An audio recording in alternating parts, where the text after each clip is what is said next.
यहाँहरू सबैजनालाई फेरि पनि आजको नेपाली बाइबल सर्वे क्लासमा म स्वागत गर्न चाहन्छु। सबैजनालाई जय मसीह। परमेश्वरलाई धन्यवाद, उहाँले फेरि यो समय हामीलाई जुटाउनु भयो। आज बेलुकी पनि प्रभुको उपस्थिति हाम्रो बीचमा छ अनि लगातार हामी क्रमबद्ध रूपमा परमेश्वरको वचनमा हामी यात्रा गर्दैछौँ। We are in journey. Okay, हामी एउटा यात्रामा छौँ अनि यो जर्नी चाहिँ हाम्रो व्यक्तिगत कहानी या कसैको कहानीमा होइन। यो चाहिँ परमेश्वरले मानव इतिहासमा, मानव जीवनमा, मानव सभ्यतामा गर्नुभएको एउटा कामलाई हामी यात्रा गर्दैछौँ, कसरी उहाँले गर्नुभयो भनेर। अनि हामी निकै नै अगाडि बढ्दैछौँ। सुरुदेखि नै हामीले हेर्दैछौँ एक एक कुराहरूलाई। हामी अहिले अगमवक्ताहरूको पुस्तकमा पुगिसकेका छौँ। कसरी परमेश्वरले इतिहासमा आफ्नो प्रकाशनलाई बढाउँदै लैजानु भयो भन्ने कुराहरू पनि हामी यी ठाउँहरूमा देख्दछौँ। जब हामी जर्नी गर्छौँ, यात्रा गर्छौँ, यात्राको क्रममा धेरैवटा अनुभवहरू आउने गर्दछ। ओके, अनि यो यात्रामा पनि हामीले हेऱ्यौँ, बाइबलको यात्रामा यहाँ कहिले परमेश्वर अत्यन्तै खुसी हुनुभएको हामीले देख्यौँ, कहिले परमेश्वर अत्यन्तै क्रोधित हुनुभएको पनि हामीले देख्यौँ, कहिले परमेश्वरले आफैमाथि पनि पछुतो गर्नुभएको उहाँको काम देखेर मानिसहरूको विद्रोह र उनीहरूको जुन एक प्रकारको मनमानीको जीवन देखेर आफैले पनि उहाँले पछुतो गर्नुभएको पनि देख्यौँ। जे होस्, जुनसुकै परिस्थिति भए तापनि यो सबै कुरा चाहिँ मानिससँग सम्बन्धित छ। मानिसले कस्तो व्यवहार गर्दछ, हाउ पिपल एक्ट, मानिसले कसरी काम गर्छ या व्यवहार गर्छ, त्यो अनुसार नै परमेश्वरको यहाँ रेस्पोन्सहरू आएको हामी देख्दछौँ। अनि विशेष गरी हामीले यो हेऱ्यौँ, जति जति मानव सभ्यता बढ्दै गयो त्यति परमेश्वरले आफैलाई पनि इतिहासमा प्रकट गर्दै जानुभयो। जति अब्राहमले परमेश्वरको प्रकाशन पायो त्योभन्दा बढी नोवालाई प्रकट गरियो।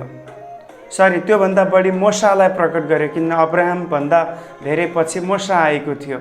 जति मोसाले परमेश्वरको प्रकाशन प्राप्त गर्यो अथवा परमेश्वरले आफैलाई रिभिल गर्नुभयो, त्योभन्दा बढी चाहिँ अझ पछि गएर दाउदले प्राप्त गर्यो। किनभने इतिहास सँगसँगै परमेश्वरको प्रकटीकरण पनि बढ्दै गएको हामी पाउँदछौँ। अनि जति पुराना नियमका व्यक्तिहरूले परमेश्वरको प्रकाशनलाई प्राप्त गरे त्योभन्दा अझ बढ्ता नयाँ नियमका चेलाहरूले प्राप्त गरे। किनभने स्वयं परमेश्वर नै उनीहरूको बिचमा ओर्ली आउनु भएको थियो। God himself came down to his people. येशूले त्यही भन्नुहुन्छ, म आफै तिमीहरूको बिचमा स्वर्ग छोडेर आएको छु र पनि तिमीहरू मलाई चिन्दैनौ। So God was revealing through son Jesus Christ. यदि कसैले आज सोध्दछ, हु इज योर गॉड, कस्तो हुनुहुन्छ तिम्रो प्रभु, को हुनुहुन्छ, वाट डज ही डू, उहाँ के गर्नुहुन्छ भनेर यदि कसैले सोध्यो भने you can answer them, my God is like Jesus Christ. Hallelujah. मेरो परमेश्वर चाहिँ येशू जस्तै हुनुहुन्छ। Because when Jesus came to earth, he showed through his life and he whatever he spoke, whatever he did, whatever he had done, he fulfilled the will of God. And the only man in history, the only man in mankind who fulfilled the will of God 100%. Praise the Lord. केवल इतिहासमा एक मात्र यस्तो व्यक्ति येशू जसले परमेश्वरको पूर्ण इच्छालाई पुरा गर्नुभयो। So if we believe in Jesus, we believe in God also. Because through Lord Jesus Christ, we can see the invisible God. God is invisible, that is a true. But through Jesus Christ, we can see our heavenly God. Hallelujah. So, म तपाईलाई भन्न खोजेको कुरा अलिकति यो समय लिएर उत्पत्तिको पुस्तकमा जति प्रभुले आफैलाई प्रकट गर्नुभयो त्यो भन्दा कयौं गुना प्रस्थानको पुस्तकमा प्रभुले आफूलाई प्रकट गर्नुभयो। भनाइको अर्थ उत्पत्तिमा छुटकाराको कुरा हामी देख्दैनौँ, तर प्रस्थानमा परमेश्वरले आफैलाई एज अ रिडिमरको रूपमा, एउटा छुटकारा गर्ने व्यक्तिको रूपमा उहाँले चाहिँ आफैलाई प्रकट गर्नुभयो। अब फेरि यहोशूको पुस्तकमा जाँदा अझ परमेश्वरको प्रकटीकरण या परमेश्वरले मानवलाई उहाँको बारेमा देखाउन खोज्नु भएको कुरा अझ बढेर गएको छ। परमेश्वर आफ्नो प्रतिज्ञा पूरा गर्ने परमेश्वर हुनुहुन्छ। त्यसकारणले गर्दाखेरि परमेश्वरमाथि पूर्ण भरोसा गर्न सकिन्छ। उहाँ चाहिँ ट्रस्ट वर्दी हुनुहुन्छ भन्ने कुरा यहोशूको पुस्तकमा उहाँले आफ्नो प्रतिज्ञा पूरा गरेर देखाउनु भयो। जसै जसै पुस्तकहरू बढ्दै गए अब तपाईको मनमा पनि यो कुराहरू आउनुपर्छ, बुझिसक्नुभयो होला। जसै हामी बाइबल सर्वे गर्दै अहिले हामी अगमवक्ताको पुस्तकसम्म आइपुग्यौँ। यो अगमवक्ताको पुस्तकमा आइपुग्दाखेरि अब चाहिँ हामीले परमेश्वरको अझ ठुलो पिक्चर हामी प्राप्त गर्दैछौँ। जति उत्पत्तिमा थियो त्योभन्दा कयौं गुना बढेर अहिले यहाँ पुगेको छ। किनभने परमेश्वरको काम गर्ने शैली बिस्तारै बढ्दैछ, परमेश्वरको स्वभाव बिस्तारै खुलेर आउँदैछ।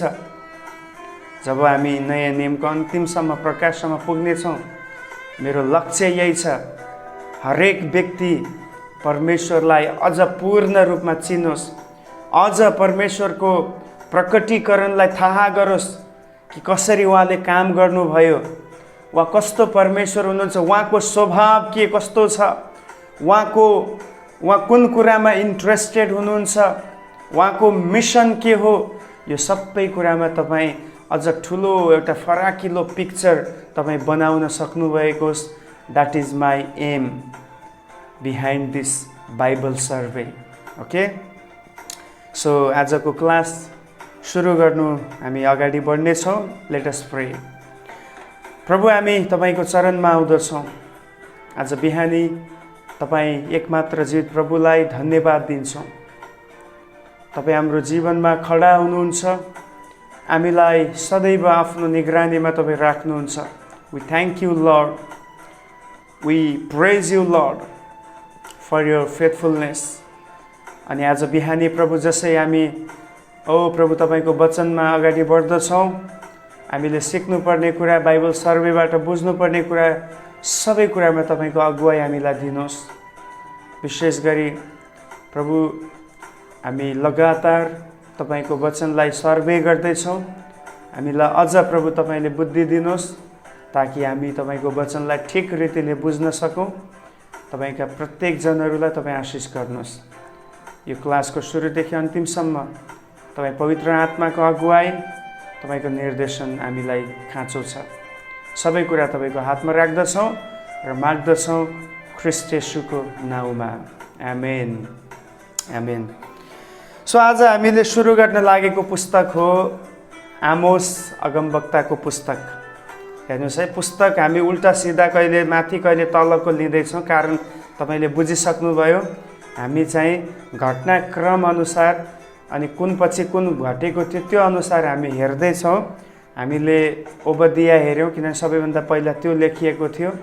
त्यसपछि योनाको पुस्तक हेऱ्यौँ, परमेश्वरले योनालाई कुन समयमा चलाउनु भयो भन्ने कुरा हामीले हेऱ्यौँ। अब आज तेस्रो पुस्तक अगमवक्ताको पुस्तक, सबै हामी अहिले माइनर हेर्दैछौँ है, साना अगमवक्ताहरूका पुस्तक हेर्दैछौँ। तेस्रो पुस्तक हो आमोसको पुस्तक।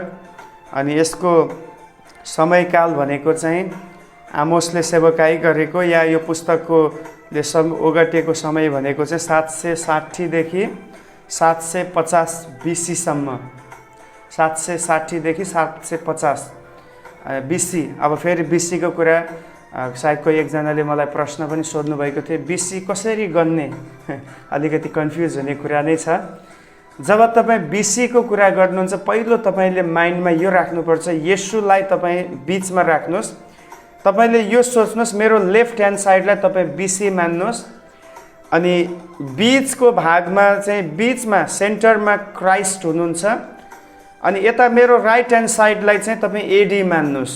ओके, ध्यान दिनु होला। बिसी लेफ्ट ह्यान्ड साइडको, राइट ह्यान्ड साइड एडी, बिचमा को हुनुहुन्छ? क्राइस्ट हुनुहुन्छ। अब बिसी चाहिँ येशू यो बिसी चाहिँ घट्दै घट्दै घट्दै आएर येशूमा टुङ्गिन्छ, अनि यहाँ टुङ्गिसकेपछि यहाँबाट अर्को नयाँ डेट सुरु हुन्छ, त्यो चाहिँ हो एडी। अब एडीमा अहिले हामी छौँ, अहिले हामी बढ्ने क्रममा छौँ। We are increasing day by day. हिजो एक दिन छोडेर हामी एक दिन आज माथि बढ्यौँ, 21औं शताब्दीमा हामी पुग्यौँ 2020 भने बिसी चाहिँ अब हामी अहिलेको सन्दर्भमा हेर्दा यो चाहिँ घट्दै आउँछ, किन? यो येशूमा आएर टुङ्गिनुपर्छ।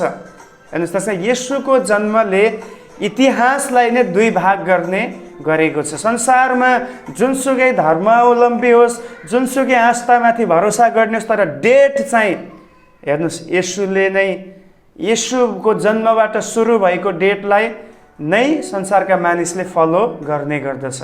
Weather they believe Christ or not, but they are following यो डेटलाई उनीहरूले फलो गर्दैछ। सो बिसी चाहिँ जहिले घट्दै आउँछ।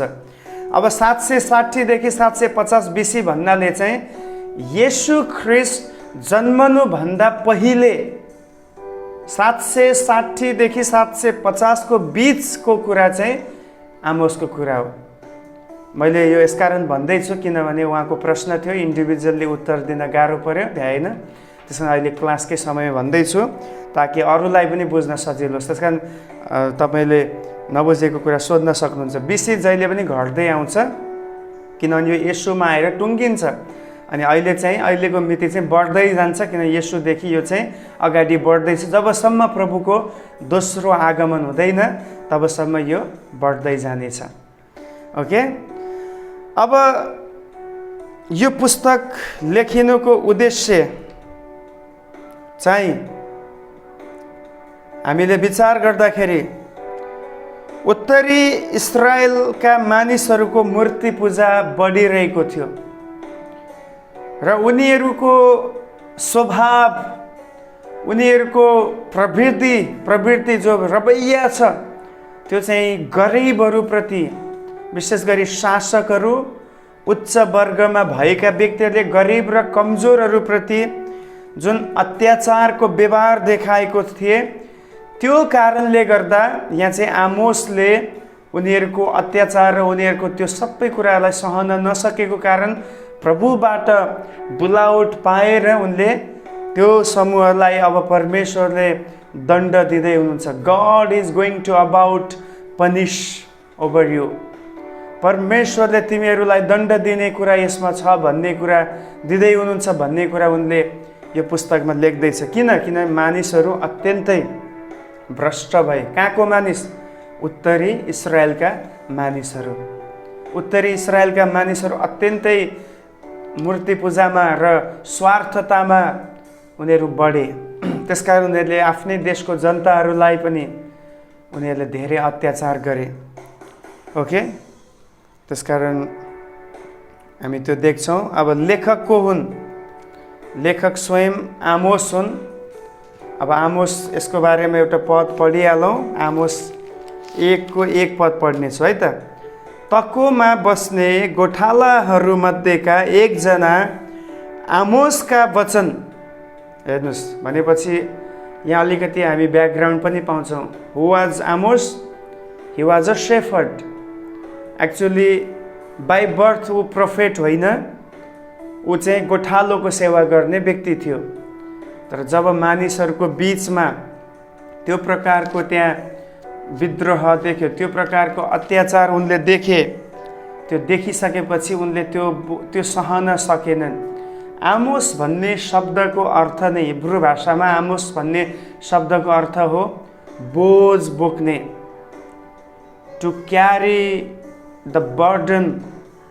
ओके, जुन एउटा बर्डन भन्छन्, एउटा बोझ भन्नाले अब एकदम भारी क्या मनमा कुनै कुरा देख्दा चिन्तित हुने अनि त्यसप्रति लगाव हुने कुरालाई बर्डन भन्ने गर्छ। आज तपाईँ र म नाश भएका मानिसहरूलाई देख्दा हाम्रो मनमा बर्डन हुने गर्छ, कसरी हुन्छ उसलाई प्रभुमा जित्न सकौँ भनेर। त्यस्तै आमोस आफ्नो एउटा काम गर्ने व्यक्ति थियो, गोठालो थियो, ऊ चाहिँ एउटा कृषक थियो, खेती किसानीमा लागेको व्यक्ति थियो। तर आफ्नो सराउन्डिङ, आफ्नो आसपासको इलाकामा देखेको त्यो अन्याय र अत्याचार देख्दाखेरि ऊ सहन सकेन, उसको मनमा बोझ आउँथ्यो। जब पनि कोही कमजोर र गरिबहरूमाथि अत्याचार हुन्थ्यो उसले के गर्न थाल्थ्यो, उसले चाहिँ त्यस ठाउँमा तुरुन्तै त्यहाँ न्यायको कुराहरूको सन्देश दिने उनले योजना गरे। प्रभुले उनलाई बोलावट दिनुभयो। सो म वचन अगाडि पढ्दैछु। त्यसमा उनी को हुन्? गोठालो हुन्। पहिला यहुदाका राजा उज्जिया, यो राजा नामलाई तपाईँ अन्डरलाइन गर्नुहोस्, एकको एक पदमा उज्जिया। अब उज्जिया भनेपछि समयकाल कुन हो? 792 देखि 740 BC। ओके। र यहोआशका छोरा इस्राएलका राजा यारोबामका पालामा भुइँचालोको 2 वर्ष अघि इस्राएलको विषयमा तिनले देखेका कुरा यिनै हुन्। अब यहाँ यारोबाम भन्ने नाम आयो। यो यारोबाम भनेको चाहिँ दोस्रो यारोबाम। पहिलो त हामीले पहिल्यै 930 हेऱ्यौँ।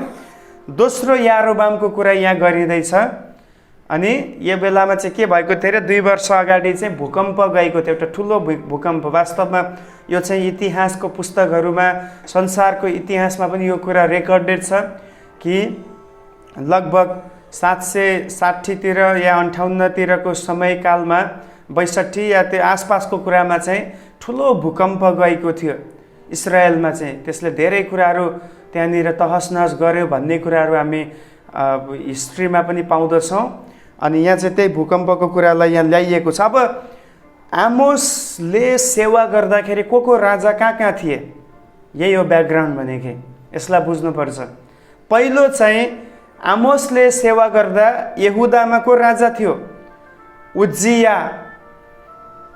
उज्जियालाई अजर्या पनि भनिन्छ, उनको सिनोनिम हो अजर्या। उज्जिया एउटै व्यक्ति हुन्।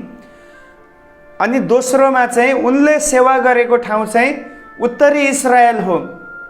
विभाजित भएको जुन राष्ट्र थियो त्यो राष्ट्रमा, त्यो राज्यमा चाहिँ आमोसले सेवा गरेको थियो।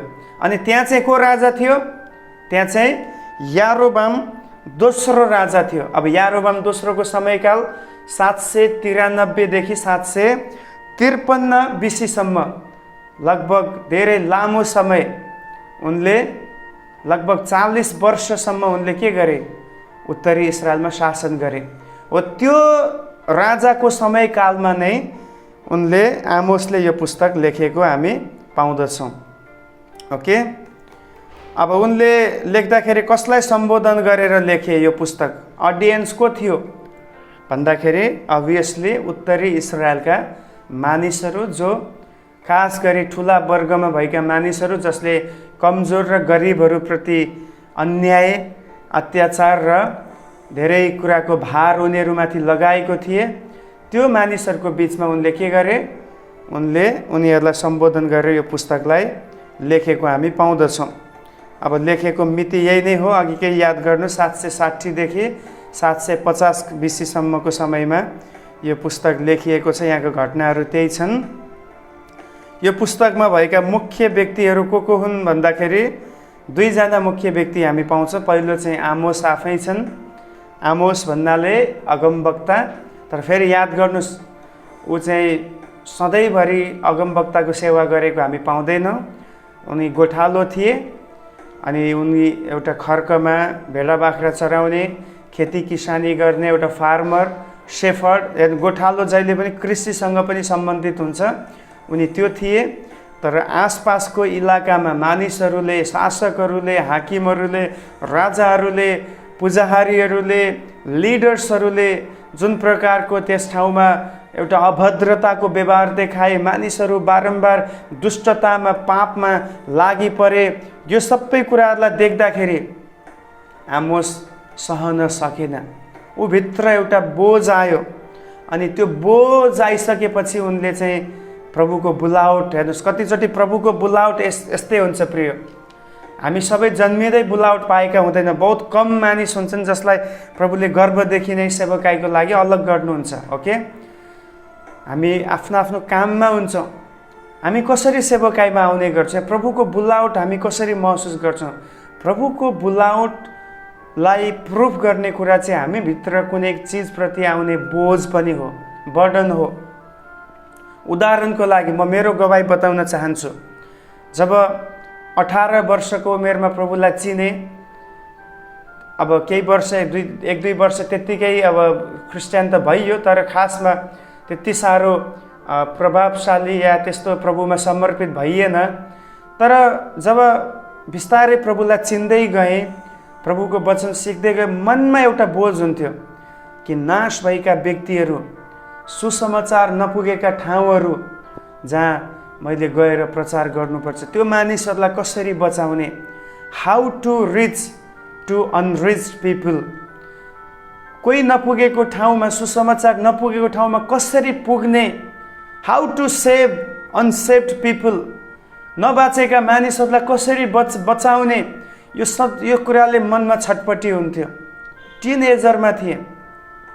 ओके, एकदम जवानी भर्खर टिनएजर क्रस गरेको समयमा थियो। अनि त्यो बोझ मनमा थियो, तर फुल टाइम सेवाको लागि डेडिकेट हुन सकेको थिएन, किनभने त्यो बेलामा काउन्सिलिङ गर्ने अनि त्यसपछि उत्साह दिने, प्रार्थना गर्ने व्यक्ति खासै थिएन। अब भर्खरको टिनेजर्सलाई कसले पत्याउँछ कि यो व्यक्ति सेवा गर्छ? तर एक दिन एउटा कुनै क्याम्पमा थिए, युथ क्याम्पमा, त्यहाँ प्रभुको बुलावट आयो। प्रभुले भन्नुभयो, I am going to separate you for the as a missionary, okay, for the mission work. म तिमीलाई मेरो सेवाको निम्ति एज अ मिसनरीको रूपमा म तिमीलाई अलग गर्दैछु। From today onwards you will preach the gospel. Hallelujah. The moment when I heard the voice from God, I decided, oh, my life is now in your hand, Lord. मेरो जीवन अब तपाईको हातमा छ प्रभु. Use me in your kingdom. I am ready wherever you want to send me. I am ready to go and share the gospel of Jesus Christ. From that day till today, it's been almost 13 years. God has been so faithful. He's using me in His kingdom. So जहिले पनि याद गर्नुहोस्, बुलावटको पछाडि एउटा burden हुने गर्छ. यदि तपाईभित्र त्यो बोझ छ भने त्यो बुलावट हो. यसलाई याद गर्नुहोस्. यही हो आमोसको जीवनमा. ऊ मिसनरी थिएन, ऊ अगमवक्ता थिएन, तर मनमा बोझ आयो. त्यसकारण उसको नामको अर्थ नै के छ? A person who carry a burden.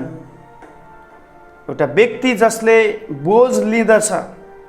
Okay, बोझ लिने व्यक्ति भन्ने अर्थमा आउँदछ आमोस भन्ने शब्दको अर्थ नै. अनि उनले त्यो सबै कुरा देख्दा सेवा गर्न सुरु गरे. आमोस उनले खास गरी न्यायको विषयमा बढी यहाँ बोलेको छ. पुरा आमोसको पुस्तकमा न्याय सम्बन्धी हामी कुराहरू देख्छौँ. अनि दोस्रो मुख्य व्यक्ति की पर्सन हो? राजा यारोबाम दोस्रो. राजा यारोबाम दोस्रो इस्रायलको एकमात्र राजा जसले सबैभन्दा बढी शासन गरे. 40 वर्षसम्म उनले के गरे? देशमा राज्य गरे.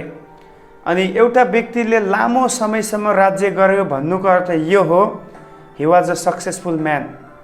ऊ चाहिँ एउटा सफल मानिस हो. किनभने सफल व्यक्ति मात्रै टिकिरहन्छ. बाँकी इस्रायली इतिहासमा हामीले हेऱ्यौँ राजाको चार्टमा कसैले 5 वर्ष, कसैले 1 वर्ष, कसैले 2 वर्ष, 10 वर्ष, 15 वर्षभन्दा बढी गरेको थिएन. तर यारोबाम दोस्रो चाहिँ 40 वर्षसम्म राज्य गर्यो. अनि त्यसपछि उनको समयमा अभियसली देश एकदमै तरक्कीतिर बढ्यो. धनी भयो देश आर्थिक रूपमा. सिमानाहरू बढ्न थाल्यो. एकदमै स्ट्रङ हुन थाल्यो. तर त्यसको अपोजिट साइडमा दुष्टता पनि बढेर गयो. त्यही हो, अत्याचार बढ्यो. अब राजाले निकै अत्याचार गर्न थाल्यो. यस्तो यस्तो नियमहरू बनायो जसले गर्दाखेरि जनताहरूमाथि, कमजोर वर्गमाथि धेरै ठुलो भार पर्न थाल्यो. त्यसकारणले त आमोसले यसरी दण्डको विषयमा, पनिसमेन्टको, न्यायको विषयमा उनले सन्देश दिन थाले. सो मुख्य व्यक्तिहरू दुईजना छन् अनि मुख्य ठाउँहरू चाहिँ दुईटै छ। एउटा चाहिँ सामरियाको बारेमा हामी पाउँछौँ। सामरिया भन्नाले वास्तवमा यहाँनिर सामरियालाई राजधानीको रूपमा बनाइएको छ। इस्रायलको राजधानी सामरिया हो अनि यहाँ चाहिँ सबै राजा यहीँ बस्छ, मुख्य मुख्य व्यक्तिहरू राजधानीमा बस्छन्। अनि यो सामरियालाई एकदमै यारोबामले चाहिँ चारैतिरबाट पर्खाल घेरेर एकदमै सुरक्षित गर्ने कोसिस गरे थियो। किल्लाहरू बनाएको थियो यहाँ, ताकि शत्रुहरूको आक्रमण यो देशमा सजिलै नहोस् भन्ने उनको उद्देश्य थियो। उनले सामरिया देशलाई निकै सुरक्षित बनाउने कोसिस गरे। र याद गर्नुहोस्, बाहिरी सुरक्षा, बाहिरी पर्खालले, बाहिरी तरबारले, बाहिरी सेनाले मात्र देशलाई बचाउन सक्दैन, unless God is not protecting them. जबसम्म परमेश्वरले उनीहरूलाई सुरक्षा दिनुहुन्न तबसम्म हाम्रो बाहिरी निकायले हामीलाई के गर्न सक्दैन, सुरक्षा दिन सक्दैन। दोस्रो मुख्य ठाउँ हामी देख्छौँ बेथेल। बेथेल एकदमै मूर्ति पूजाको निम्ति फेमस ठाउँ। बेथेलमा मूर्ति पूजा सुरु गरियो। आमोसले बढी जस्तो यहाँनिर दण्डको समाचार सुनाउने विषय चाहिँ यो हो कि मानिसहरूले मूर्ति पूजा गर्न थाले, सत्यतालाई झुटसँग साटे।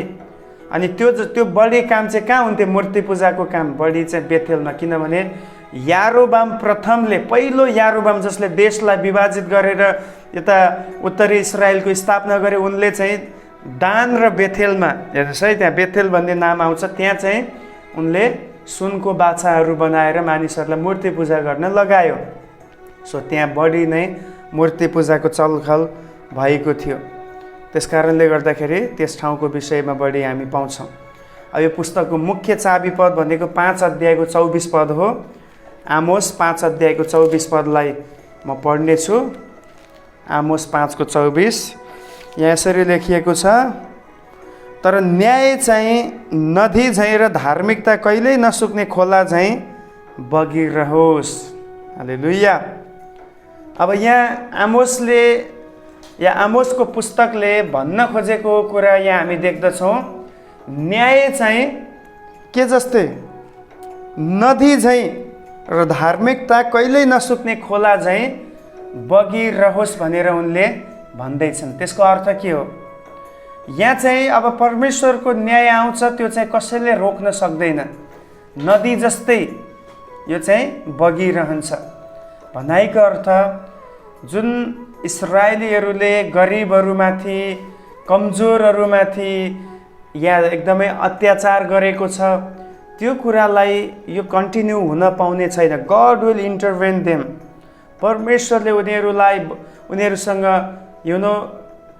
बदला लिनुहुनेछ, परमेश्वरले उनीहरूको हिसाब माग्नुहुनेछ भन्ने कुरालाई यहाँ देखाउँदैछ। भनेको अर्थ पुरा पुस्तक नै न्यायको कुरामा, परमेश्वरले आफ्नो धार्मिकताको कामलाई स्ट्याब्लिस गर्ने कुरामा यो पुस्तक चाहिँ आधारित छ।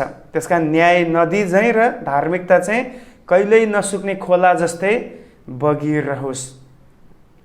भनेको अर्थ हाम्रो देशहरूमा पनि, हाम्रो जीवनमा, हाम्रो परिवारमा पनि आज यो कुरा हुनु जरुरी छ। आज हाम्रो बीचमा न्यायको कुरा हुनु आवश्यक छ। यदि कसैमाथि अत्याचार हुँदैछ, त्यो परमेश्वरले ग्रहण गर्नुहुन्न। यदि कसैमाथि नराम्रो व्यवहार हुँदैछ, त्यो परमेश्वरको इच्छा होइन।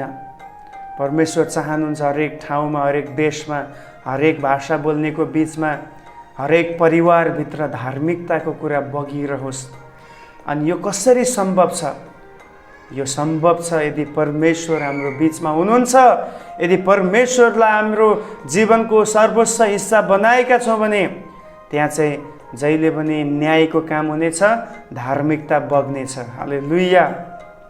आज जति पनि देशहरूमा अनजस्टिसका कुराहरू हामी देख्छौँ, जरुर परमेश्वरले त्यहाँ हिसाब लिनुहुनेछ। उनीहरूलाई प्रभुले न्याय प्रकट गर्नुहुनेछ।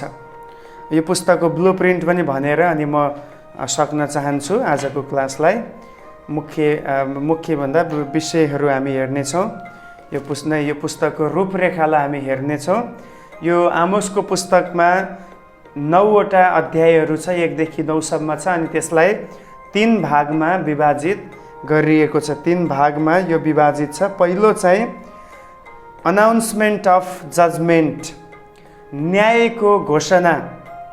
1 र 2 अध्यायमा हामी पाउँछौँ न्यायको घोषणाको विषयमा, अनाउन्समेन्ट अफ जजमेन्टको विषयमा हामी देख्छौँ 1 र 2 अध्यायमा। त्यहाँ चाहिँ के छ भन्दाखेरि त्यहाँ चाहिँ तपाईँको अब न्याय आउनेछ, घोषणा हुँदैछ हैन। आमोसले घोषणा गर्दैछ इस्रायल देशमा चाँडै नै परमेश्वरको न्याय प्रकट हुँदैछ। अनि दोस्रो चाहिँ रिजन्स फर जजमेन्ट, न्यायका कारणहरू, किन परमेश्वरले न्याय ल्याउँदै हुनुहुन्छ। What are the reason to bring the judgement, okay, किन परमेश्वरले न्याय ल्याउँदै हुनुहुन्छ, कारणहरू, रिजन्स फर जजमेन्ट। 3 अध्यायदेखि 6 अध्यायसम्म हामी पाउँछौँ यो कारणले गर्दा मूर्ति पूजा, व्यभिचार, भ्रष्टाचार, अत्याचार, ओके, स्वार्थीपना, परमेश्वरलाई छोडेर अरू धर्मका कुराहरू स्वीकार गर्ने इत्यादि कारणहरू त्यहाँ चाहिँ के गरिएको छ, बताइएको छ। त्यसपछि तेस्रो विषय छ भिजन्स अफ जजमेन्ट, न्यायका दर्शनहरू पनि त्यहाँ पाउँछौँ। 7 देखि 9 अध्यायमा हामीले हेऱ्यौँ भने चाहिँ त्यहाँ चाहिँ हामी के पाउँछौँ, त्यहाँ चाहिँ न्याय गर्ने विषयमा दर्शनहरू, कसरी न्याय आउनेछ, कुन रूपमा आउनेछ, कुन जातिलाई, कुन देशलाई प्रभुले इस्राएलीहरूलाई न्याय गर्नको निम्ति उठाउँदै हुनुहुन्छ, पठाउँदै हुनुहुन्छ, त्यो विषयमा दर्शन पाउनुहुन्छ 7 देखि 9 अध्यायसम्ममा। तपाईँले यो बताइएको च्याप्टरको आधारमा यो पुस्तकहरूलाई पढ्नुभयो भने एकदम क्ल्यारिटी तपाईँलाई हुन्छ। न्यायको घोषणा भएको रहेछ 1 र 2 अध्यायमा आमोसले घोषणा गर्दै रहेछन्। 3 देखि 6 अध्यायमा किन न्याय आउनुपर्ने, उनीहरूलाई न्याय किन गरिनुपर्ने त्यो विषयमा सम्झाएको रहेछन्। तेस्रो चाहिँ यो न्याय कसरी हुन्छ भन्ने विषयमा दर्शन पनि देखेको रहेछ। परमेश्वरले कुन रीतिले, कुन तरिकाद्वारा न्याय गर्दै हुनुहुन्छ भन्ने कुरा पनि बताएको रहेछ 7 देखि 9 सम्म भनेर तपाईँले बुझ्न सजिलो हुनेछ यदि तपाईँ यो आधारमा वचन सिक्नुभयो, पढ्नुभयो भने घरमा। तपाईँको काम बाँकी नै छ। मैले तपाईँलाई एउटा जेनरल आइडिया बताएको छु, बाँकी तपाईँले मेहनत गर्नुपर्छ। वचन पढ्नुहोस्, वचनलाई अझ गहिरेर सिक्नुहोस्, डेफिनेटली तपाईँ अझ धेरै आशिषित हुनुहुनेछ। अनि आजको लागि मेरो विचारमा क्लासलाई यति नै हामी राख्नेछौँ। अनि भोलि फेरि हामी यही पुस्तकको मुख्य विषयवस्तुतिर हामी जानेछौँ। यसरी हामी लगातार प्रभुको वचनमा अगाडि बढ्नेछौँ। तबसम्मको लागि यहाँहरू सबैलाई जय मसीह। May God bless you all.